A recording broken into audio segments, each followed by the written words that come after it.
Good evening. Happy wet Monday. It has rained in the Delta this morning and it is very wet outside, but muggy, hot. Welcome back to Moments with Mary. I truly enjoy these precious moments with you. I'm beginning to wonder whether I am an introvert or an extrovert, maybe a combination of the two. That's what my grandson shared with me this last week. He was with me, and he says, Nana, I don't know whether I'm an introvert or an extrovert, maybe a combination of the two. So that's what I think I am. My gratitude is extended to all healthcare professionals and caregivers for continuing to take care of us. And as I've said, we must continue to take care of ourselves. I will continue to share snippets from Snippets of Truth written by Mary Hardy today. And the first snippet is entitled, My First Grandchild. I've been reluctant to read this, but I am going to share it today. It probably dates me, but that's okay. My first grandchild was born on a sunny but cool December 7th, 1988, the day that Japan bombed Pearl Harbor in 1941. I was always told that my Uncle Jay was preparing to come home from the war, but had to delay his departure because of the surprise attack. My grandson entered this world in the early morning. He was and continues to be pleasant. He was told that his grandmother would be his caretaker, and that he should call her Nana. That started a trend, and all of my grandchildren call me Nana. My first grandson is a very talented young man and a joy to be around. He now refers to himself as Jack of all trades. He knows himself well. He hung around his grandmother and aunt until he was entering second grade. His mother always said that she was coming to get him, and he would prepare his favorite items for her arrival. If she did not show up, we would tell him that we would just pack him in a box and send him to her. Of course, we were joking. And then one day, she arrived as promised. He was all packed and ready to go. We cried. His mother told us that he said, I don't know why they are crying. They've said many times that they were going to pack me in a box and send me to you. And that's my first grandchild. My second piece today is very precious, and it's entitled Prince Albert Can, or Prince Albert Tobacco Can, and the Spring Water. Growing up in the southern country with sprawling space to run and play was a gift given to us from our grandfather. We had a special place on his property, away from the main portion of the land, referred to as the lower field. While working in the field in that area, in order to have water to drink, we had to take water with us. It was far from the main house, although there was a running spring with pure water that we could visit if we did not have enough water with us. It was an extra adventure to go with Daddy to the spring. We would sit by the spring and watch while he dipped a Prince Albert tobacco can in the spring to get the water. It was a treat to have pure spring water to drink. The spring water added to the tobacco can made an awesome and strong aroma. I can still smell the aroma from the Prince Albert tobacco to this day. We could not wait to return to the spring for more water to drink. The spring continues to exist to this day, but it has been a decade or more since I have visited it. This left a lasting experience. The smell of the aroma lingers with me to this day. And that's Prince Albert tobacco can and the spring water.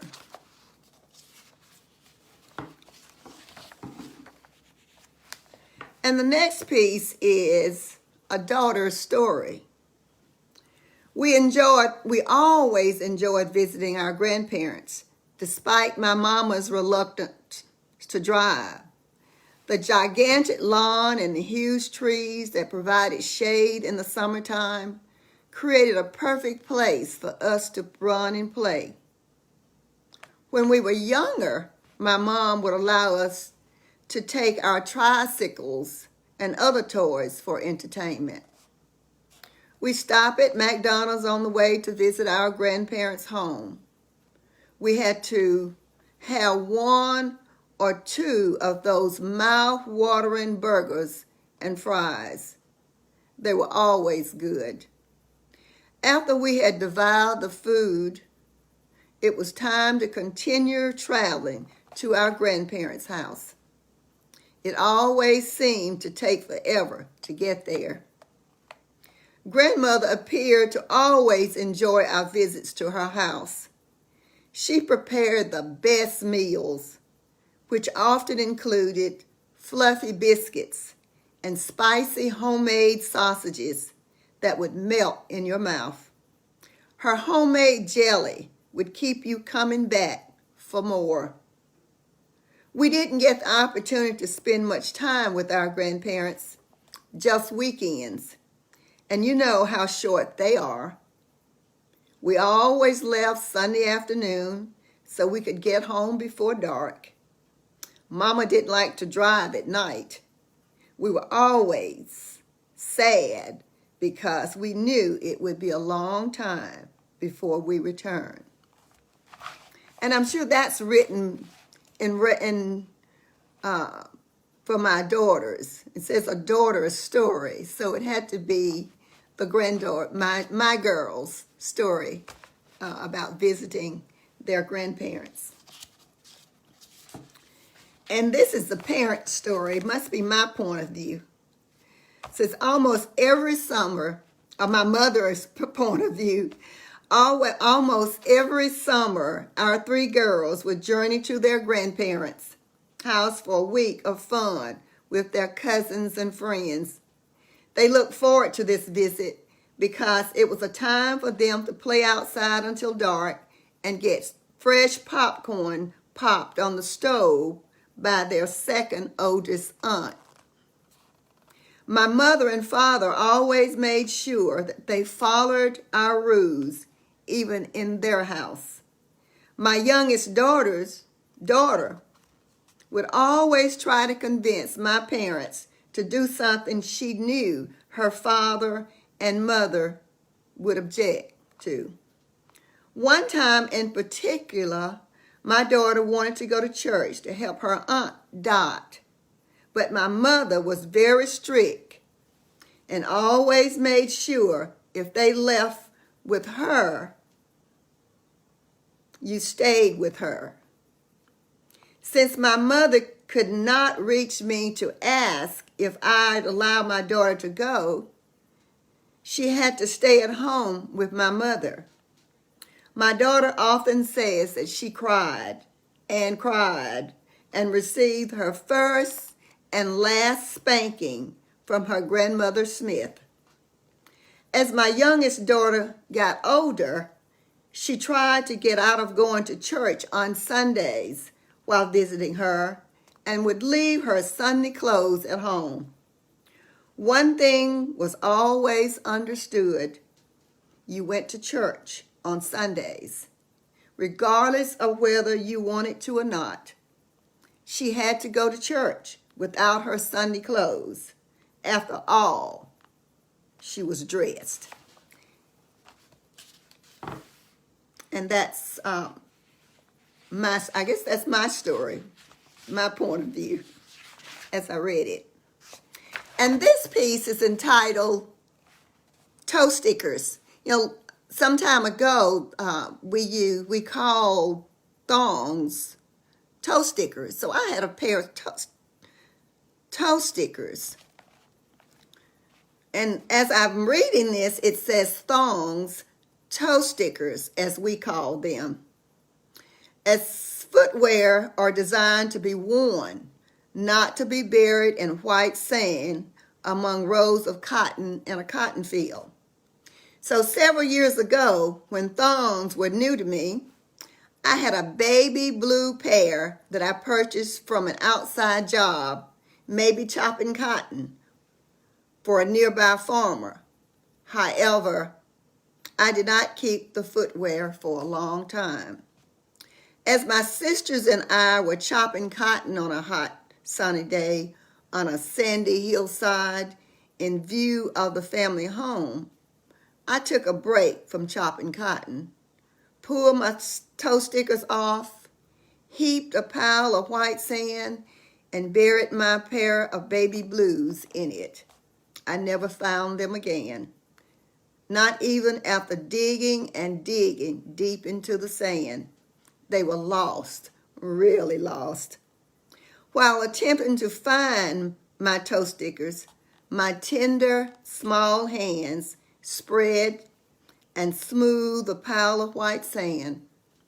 My sisters helped ease my worries of not being able to find my shoes by telling me that I could get another pair. Their comforting spirit did not help me, though. I wanted that baby blue pair, but they were lost, gone forever. It was a long time before I purchased another pair because I could not locate a pair that fit as well as my first, and none that carried the same meaning and importance. I did purchase a pair of pink thongs during spring break one March, but they did not have the same feel or comfort as my baby blue ones. And that's toe stickers. And the last piece is written about my grandfather. My grandfather was a man who advised his family. He read everything in sight. He always had something to share about any topic. He helped me to become a complete person. My grandfather was a man who advised his family. He was a caring and insightful man. He read books, newspapers, magazines, and wrote letters to his friends. He took notes as he read the Sunday school lesson. He always had a story to tell. My grandfather was a man who advised his family. He was a teacher who taught all subjects. He inferred situations that now I understand. He was a man of positive character, good character. My grandfather was a man who greatly inspired his family. He was one who was admired by all.